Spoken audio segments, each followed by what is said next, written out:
Assalamualaikum warahmatullahi wabarakatuh. Waalaikumsalam warahmatullahi wabarakatuh. Jumpa lagi dengan saya dalam channel San Bunyai tentang pentingnya belajar makrifat. Kali ini saya tetap berkolaborasi dengan Mbah Munajat Karimullah yang akan dibahas pada malam hari ini, yaitu kelanjutan dari bahasan kami sebelumnya tentang suluk. Kemarin yang kita bahas kemarin adalah zikir, kemudian kita lanjutkan dengan suluk. Suluk adalah perjalanan menuju kebersihan jiwa untuk bersambung kepada Allah Subhanahu wa taala. Kata suluk berasal dari terminologi Al-Qur'an, yaitu fasluki. Dalam surat An-Nahl ayat 69 disampaikan fasluki subula rabbikal zulula, yang artinya dan tempuhlah jalan Robmu yang telah dimudahkan bagimu. Mungkin Mbah Mun bisa menjelaskan filosofi suluk itu sendiri supaya kami bisa menjalankan atau bisa memahami lebih jelas apa yang disebut dengan suluk dalam hal ini. Monggo Mbah Mun dijelaskan. Terima kasih Bunyai, kembali kami berkolaborasi melanjutkan bahasan yang terdahulu. Ini adalah terkait perjalanan rohaniah kami, bahwa kami adalah Majelis Zikir Tarekat Naqsabandiyah Kholidiyah Nusantara, sebuah tarekat arwahi. Kami mempunyai metodologi yang sudah baku, sudah standar. Jadi ketika kita sudah mantap, sudah ingin menjalankan laku rohani, maka diawali dari baiat, sebagaimana yang terdahulu kita sampaikan, yaitu melakukan aktivasi rohani kita. Setelah rohani kita teraktivasi, kemudian dilanjutkan dengan zikrullah, yaitu berzikir. Ada yang zikir sifatnya pribadi yang diwajibkan tiap malam, dan ada zikir yang sifatnya berjamaah. Zikir dikenal juga dengan tawajuh. Kedua laku tersebut kemudian dilanjutkan dengan laku berikutnya, yaitu suluk. Suluk adalah sebuah pemampatan energi rohani agar rohani kita mempunyai energi yang lebih besar lagi, sehingga kebersambungan dengan sistem wasilah menjadi lebih mudah dan lebih kuat lagi. Hal yang lainnya juga, karena kita untuk bersambung harus melalui transmitter seorang guru mursyid, kita juga menjadi lebih mudah adaptasinya. Itu intinya dari suluk itu, Bunyai. Suluk sendiri di tempat kami itu ada beberapa jenis. Yang pertama adalah suluk kelambu, yaitu kita berdiam diri dalam sebuah kelambu selama 10 hari, dan kita nggak boleh keluar dari kelambu kecuali untuk hal-hal yang sangat khusus, misalnya untuk kepentingan pribadi, mau ke belakang, ataupun dalam rangka sholat dan makan itu. Kemudian ada juga namanya suluk ubudiyah, Bunyai. Suluk ubudiyah itu suluk lapangan. Jadi kita lebih kepada fisik kita itu. Misalnya seperti membangun suro, kita melakukan segala eksplorasi fisik kita, tetapi juga tetap mempersambungkan rohaniah kita. Dan bagi kayak saya yang jarang sekali bekerja secara keras dan kasar seperti itu, memang saya sendiri malah belum pernah suluk itu begini. Jadi hanya, tetapi kalau ubudiyahnya pernah paling 2 hari atau 3 hari itu. Tetapi kalau suluk 10 hari itu kita belum pernah yang suluk ubudiyah. Jadi saya biasanya suluk kelambu. Dan ada satu lagi namanya suluk hakikat. Yaitu ini waktunya lebih pendek lagi. Itu hanya 5 hari dan dikerjakan di rumah masing-masing. Dan ini relatif lebih apa ya, lebih toleran setelah terhadap aktivitas-aktivitas kita. Dan suluk hakikat itu hanya untuk yang sudah tingkatan-tingkatan tertentu, karena itu lebih kepada ruhaniah kita. Saya kira itu makna filosofisnya.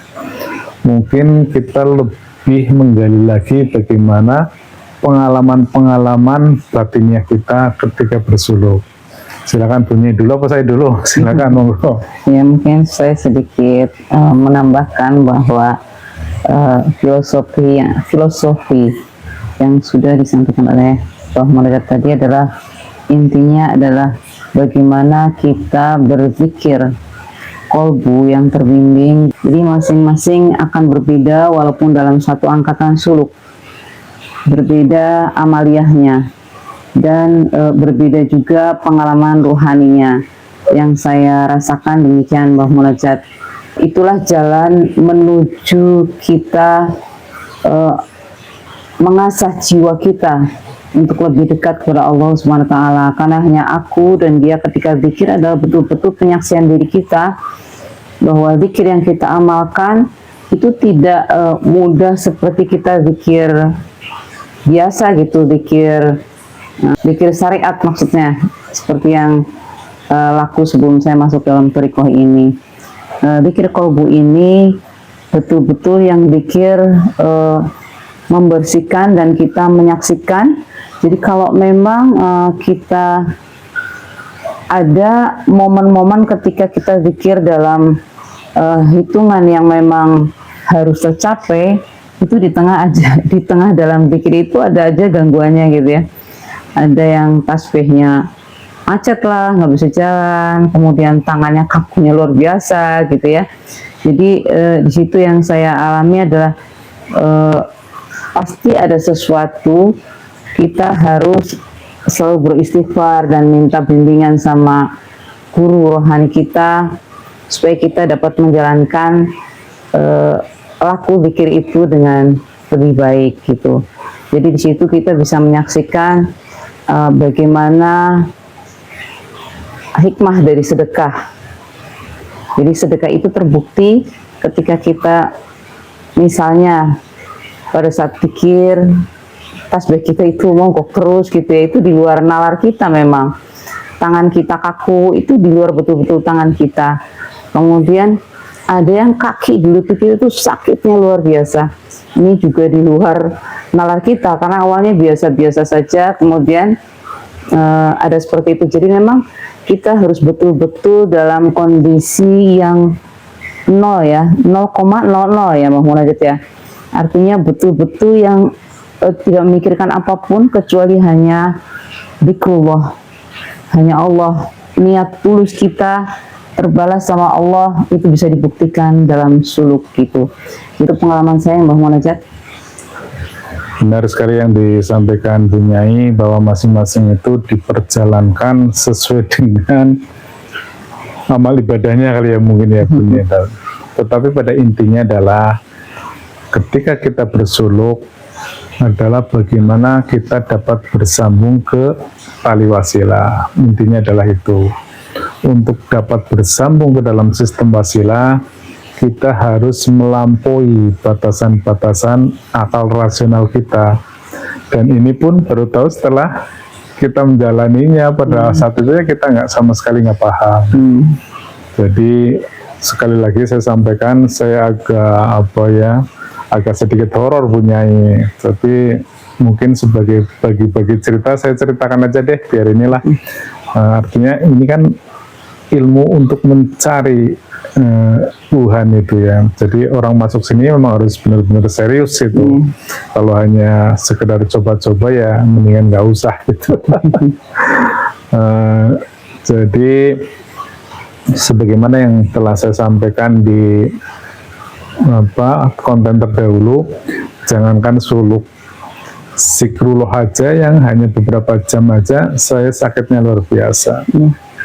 Ini suluk 10 hari di dalam kelambu dengan duduk tertentu yang tidak biasa kita duduk seperti itu, dan duduknya statis. Jadi hampir seluruh kisah-kisah yang terdahulu itu benar-benar kita alami. Ketika kita pernah mendapatkan hadis tentang Rasulullah yang kakinya bengkak ketika sholat malam, ya disitulah kami mendapatkan. Bahkan kami berkesimpulan, tidak mungkin orang sholat malam sampai kakinya bengkak kalau sholatnya sholat yang biasa itu, yang Dinamis, mulai dari takbiratul ihram diakhiri dengan salam, karena itu ada gerakan, pasti aliran darahnya lancar dan tidak mungkin bengkak. Sehingga kami merasakan itu, Bunyai. Awalnya kakinya kesemutan, kemudian lama-lama baal, lama-lama kebas, dipegang nggak terasa itu, sampai akhirnya lama-lama kakinya sakitnya minta ampun. Jangankan dipukul, kesentuh jari aja itu sakitnya luar biasa. Saya jadi ingat cerita-cerita yang orang tua kita kalau memandikan mayat itu nggak boleh keras-keras, karena kalau kesentuh itu sakitnya luar biasa. Nah itu saya tidak begitu percaya yang mayat itu ya, tetapi ini ketika berzikir ini kita benar-benar, jadi jangankan kena pukul, kesentuh tasbih yang berputar aja itu sakitnya minta ampun itu. Jadi seperti seperti kulit yang melepuh itu. Jadi kalau kesentuh itu sakitnya luar biasa.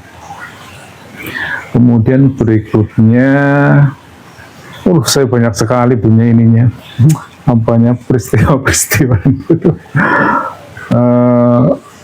Ya sama seperti Bunyai, karena targetnya kan kita sehari itu puluhan ribu gitu ya, bahkan lebihnya mungkin bisa sampai 100 ya. Kurang lebih seperti itulah ininya lah, jumlah-jumlahnya itu. Tetapi yang pasti itu 10 hari kita duduk di situ, coba bayangkan. Dan kita tidak mandi ya Bunyai ya. Bayangkan tidak mandi, kita paling hanya cuci muka saja dan berwudu, itu aja. Dan paling itu ya kalau BAB, dan BAB-nya pun nyaris nggak ada ya, itu 10 hari itu. Pengalaman seperti ini saya juga ada. Jadi pada saat kita sudah mendekati deadline, kemudian zikir kita belum sampai, tiba-tiba berhenti. Coba bayangkan ketika tangan bergerak menghitung tasbih, kalau sampai puluhan ribu bahkan ratusan kan akhirnya nggak bisa gerak tuh tangannya. Itu benar-benar bayangkan itu. Pada saat yang itu saya pernah juga mendapat pertolongan Bunyai itu. Jadi tiba-tiba tasbihnya jalan sendiri dengan lancarnya itu. Jadi akhirnya bergantian, itulah yang dimaksud. Akhirnya saya memahami itu Bunyai. Jadi kita yang dizikirkan itu, jadi zikirnya jalan sendiri, kita hanya menyaksikan saja. Jadi akhirnya sampai kita tahu trik-triknya kalau seperti itu Bunyai. Jadi kalau sudah macet memang jangan dipaksa. Lebih kita introspeksi diri, kemudian kita berserah diri. Pada intinya adalah itu. Itu ada lagi yang lebih serem lagi, ceritakan nggak ya Bunyai ya? Iya, intinya sih sebenarnya zikir itu penyaksian diri kita sebenarnya Mbah Munajat ya. Kalau saya rasakan gitu, bahwa memang ketika kita zikir kita tidak khusyuk, ya hasilnya tidak maksimal. Dan pasti zikir kita itu zikir yang terbimbing dan zikir yang benar-benar ilahi anta maksudi wa ridho qamatlibi, benar-benar hanya Allah yang kami tuju dan ridhonya yang kami mau gitu ya. Itu betul-betul niat tulus, betul-betul niat bagaimana kita untuk bisa bersambung atau berjumpa dengan Allah yang maha mutlak itu, yang maha ruh. Jadi kita itu betul-betul ruh itu ruh yang disucikan gitu. Ketika kita belum suci, belum betul-betul nol, ya kita tidak tersambung dengan baik, itu yang saya rasakan itu ya. Jadi ketika kita betul-betul sudah ikhlas, sudah sudah jalan, memang betul yang dikatakan Bang Munajat tadi, zikir kita, zikir bukan kita yang berzikir sesungguhnya, kita yang menyaksikan zikirnya, bukan kita yang berzikir. Kita menyaksikan zikirnya sampai terlena, luar biasa itu.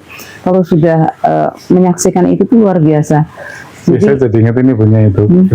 Saya jadi dipahamkan kepada ayat Innallaha wa malaikatahu yusholluna 'alan nabi. Sesungguhnya Allah dan malaikat itu bersolat kepada Nabi. Iya. Itu adalah balasan itu, dan ini di ilmu ini bisa kita menyaksikan itu. Iya. Zikir yang terbalas ya kalau Iya. kita itu. Jadi kita yang dizikirkan itu sama sebagaimana Nabi itu disolawati sama Allah dan malaikatnya itu. Berbalas zikir kita ya sama Iya, Allah ya, luar itu biasa. kalau di tafsir syariat kan nggak bisa mengungkapkan itu. Nanti kapan-kapan deh Mbak Mun akan ini membuat tafsir atas itu, tafsir qadim atas ayat itu tumbuhnya itu. Itu nggak bisa kalau dari perspektif syariat itu memaknai itu, karena ini adalah sebuah pengalaman itu. Iya, karena laku ya, pengalaman memang kalau dilakukan kita baru menyaksikan gitu, oh ternyata betul ya, kita itu bukan siapa-siapa, atas bimbingannya dan kehendaknya lah kita bisa melewati itu semua. Tanpa kehendaknya, tanpa ridhonya, nggak akan mungkin bisa melewati yang namanya ihdinas siratal mustaqim. Ya ketika suluk itu, kita menyaksikan ketika itu betul-betul bahwa yang namanya seperti apa? Seperti kita onta masuk dalam jarum, lubang jarum, itu betapa sulitnya itu menyeberang siratal mustaqim. Itu dia, tidak ada jalan lain, hanya itu satu-satunya jalan. Kata guru saya waktu saya dalam berzikir, itu hanya itu satu-satunya jalan yang harus dilewati. Maka kita bertobat, mohon bimbingan, berzikir, terus bersedekah. Itu laku-laku itu kita bisa buktikan dalam pada saat kita suluk gitu. Oh iya, kalau bunyi kan pertama mungkin dari dulunya udah memang agamanya bagus, terus kemudian hidupnya lurus-lurus saja, terus suluknya duluan saya itu, jadi saya udah bisa ngasih tahu, udah ada kisi-kisinya, oh begini caranya. Kalau saya benar-benar itu siksaannya luar biasa itu punya itu. Jadi saya belum menemukan yang namanya khusyuk, itu belum ada itu punya, adanya rasa sakit yang tak terhingga sampai melampaui batasan. Dan saya pun pada saat suluk itu tidak mengharapkan apa-apa kecuali mengharapkan ampunannya, dan itu terkonfirmasi secara pasti. Jadi memang tidak bisa diceritakan, tetapi saya merasakan itu terkonfirmasi dengan amat jelas itu, bahwa dosa-dosa saya sudah diampuni saat itu gitu. Walaupun mungkin dalam perjalanannya kan ada lagi ya, tetapi pada saat itu terkonfirmasi. Dan selama ini saya itu ketika bertobat kemudian istighfar itu tidak terkonfirmasi, ya selesai begitu saja itu. Dan yang pasti kalau di sini kan tidak akan berani mengulangi lagi ya, udah masuk ke sini tuh udah istilahnya presisi tinggi itu. Jadi kalau berdoa ya pengkabulannya cepat, kalau kita berbuat salah ya balasannya cepat, apalagi pada saat suluk gitu, wah itu langsung gitu balasan itu. Jadi saya itu, tetapi akhirnya saya bisa memaknai bahwa salah satu yang saya bisa istilahnya naik dimensi kesadarannya itu ketika saya melampaui batasan rasa sakit gitu. Jadi punyanya termasuk beruntung ketika melampaui batas kekhusyuan akan menyeberang. Lah kalau saya batas rasa sakit, jadi bisa dibayangkan, jadi saya merasakan sakit yang luar biasa sepanjang hidup saya ketika suluk itu punya.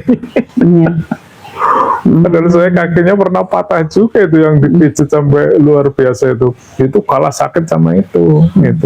Gigi saya juga pernah sakit yang luar biasa, yang cenut-cenutnya itu kalah sama itu punya. Aduh, jadi saya kalau ingat itu ya luar biasa itu. Iya, jadi betul ya Mbak Munajat, ini laku kita bisa ceritakan karena kita mengalaminya. Jadi kalau tanpa mengalami pastilah tidak bisa menceritakan pembuktian-pembuktian apa yang kita sudah pelajari di dalam ilmu syariat. Jadi kita memang membuktikan apa yang sudah kita pelajari gitu. Jadi pada saat ini, pada saat kita ada dalam situasi seperti itu, kita juga ingat juga pada saat doa-doa di syariat itu, pada saat cerita-cerita di dalam syariat itu, bagaimana alam akhirat, bagaimana menyeberang, bagaimana yang katanya melewati jembatan ihdinas siratal mustaqim itu bagai rambut dibelah 7, atau bagai apa, onta masuk dalam lubang jarum, betul-betul adanya itu hampir menyerah saya. Melewati itu hampir menyerah betul-betul. Jadi memang kita harus suci, jiwa kita, ruh kita itu betul-betul suci tadi ya. Dan itu memang diiringi dengan istighfar, banyak mohon ampun, mohon bimbingan, kemudian memang sedekah. Dan itu membuktikan itu semua. Jadi pelajaran yang bisa diambil adalah laku itulah yang kita nggak cuma cerita gitu. Dan ketika zikir kita berbalas, itu kita paham betul, ini bukan aku, bukan saya yang berzikir. Ternyata kita dizikirkan sama Allah, betapa ini indahnya gitu ya. Di dalam kalbu kita, ruh kita itu betul-betul zikir yang indah gitu. Dan tangan kita selaras sekali dengan bunyi-bunyi tasbih itu. Jadi kita terlena dengan zikir yang sangat indah dan menikmati luar biasa. Inilah luar biasa menurut saya pengalaman-pengalaman zikir itu. Jadi saya berharap seluruh saudara-saudara saya yang ingin menyaksikan bagaimana Al-Quran itu ini salah satu jalan yang luar biasa untuk membuktikannya, mumpung kita masih diberikan kesempatan di dunia gitu ya. Jadi kita bisa mengalaminya gitu. Itu Mbak Mun. Mungkin sebelum closing saya sedikit tambahan Bunyai. Jadi yang Bunyai sampaikan itu berarti sudah jauh lebih maju dari pas saya ketika saya suluk itu saya belum mengenal seperti itu. Dan yang betul memang seperti itu Bunyai. Jadi bagaimana menghidupkan kolbu kita itu kan memang dengan getaran itu. Jadi ucapan Allah walaupun sir itu sebenarnya hanya sebagai istilahnya pancingan lah, istilah Sayyidi Syekh Bahaudin Naksabandi itu kan istilahnya mengukir kolbu itu ya. Jadi kolbunya diukir dengan hantaman bacaan Allah. Tetapi sesungguhnya endingnya adalah getaran itu.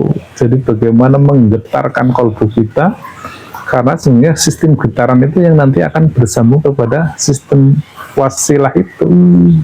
Namun ditransmisikan, dihantarkan oleh rohani mursyid gitu. Sehingga nanti adaptasinya sebenarnya itu bukan lagi perkataan, bukan lagi